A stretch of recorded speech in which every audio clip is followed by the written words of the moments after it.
Bíblia Sagrada, Novo Testamento, Atos dos Apóstolos, capítulo 18.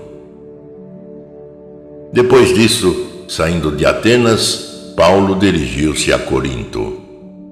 Encontrou ali um judeu chamado Áquila, natural do Ponto, e sua mulher Priscila. Eles, pouco antes, haviam chegado da Itália, por Cláudio ter decretado que todos os judeus saíssem de Roma. Paulo uniu-se a eles. Como exercessem o mesmo ofício, morava e trabalhava com eles. Os dois eram fabricantes de tendas. Todos os sábados ele falava na sinagoga e procurava convencer os judeus e os gregos. Quando Silas e Timóteo chegaram da Macedônia, Paulo dedicou-se inteiramente à pregação da palavra, dando aos judeus testemunho de que Jesus era o Messias. Mas como esses contradissessem e o injuriassem, ele, sacudindo as vestes, disse-lhes: "O vosso sangue caia sobre vossa cabeça. Tenho as mãos inocentes. Desde agora vou para o meio dos gentios." Saindo dali, entrou em casa de um prosélito chamado Tício Justo, cuja casa era contígua à sinagoga. Entretanto, Crispo, o chefe da sinagoga, acreditou no Senhor com todos os de sua casa. Sabendo disso, muitos dos coríntios, ouvintes de Paulo, acreditaram e foram batizados.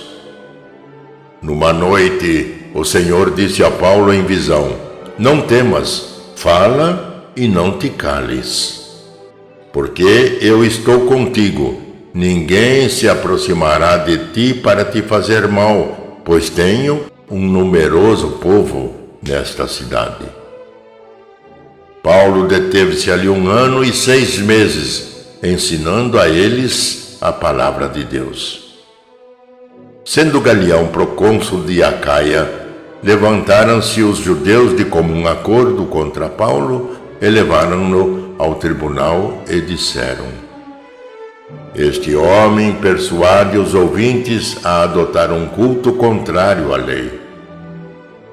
Paulo ia falar, mas Galião disse aos judeus: "Se fosse na realidade uma injustiça ou verdadeiro crime, seria razoável que vos atendesse. Mas, se são questões de doutrina, de nomes e da vossa lei, isso é lá convosco. Não quero ser juiz dessas coisas." E mandou-o sair do tribunal. Então todos pegaram em Sóstenes, chefe da sinagoga, e o espancaram diante do tribunal, sem que Galião fizesse caso algum disso. Paulo permaneceu ali em Corinto ainda algum tempo. Depois se despediu dos irmãos e navegou para a Síria, e com ele Priscila e Áquila. Antes, porém, cortaram o cabelo em Cencres, porque terminara um voto. Chegaram a Éfeso, onde os deixou. Ele entrou na sinagoga e entretinha-se com os judeus. Pediram-lhe estes que ficasse com eles ali por mais tempo, mas ele não quis. Ao despedir-se, disse: "Voltarei a vós, se Deus quiser", e partiu de Éfeso. Viajou até Cesareia, subiu a Jerusalém e saudou a comunidade, e logo em seguida desceu a Antioquia. Aí demorou apenas por algum tempo, partiu de novo e atravessou sucessivamente as regiões da Galácia e da Frígia, fortalecendo todos os discípulos. Entre mentes, um judeu chamado Apolo, natural de Alexandria, homem eloquente e muito versado nas Escrituras, chegou a Éfeso. Era instruído no caminho do Senhor falava com fervor de espírito e ensinava com precisão a respeito de Jesus, embora conhecesse somente o batismo de João. Começou, pois, a falar na sinagoga com desassombro. Como Priscila e Áquila o ouvissem, levaram-no consigo e expuseram-lhe mais profundamente o caminho do Senhor.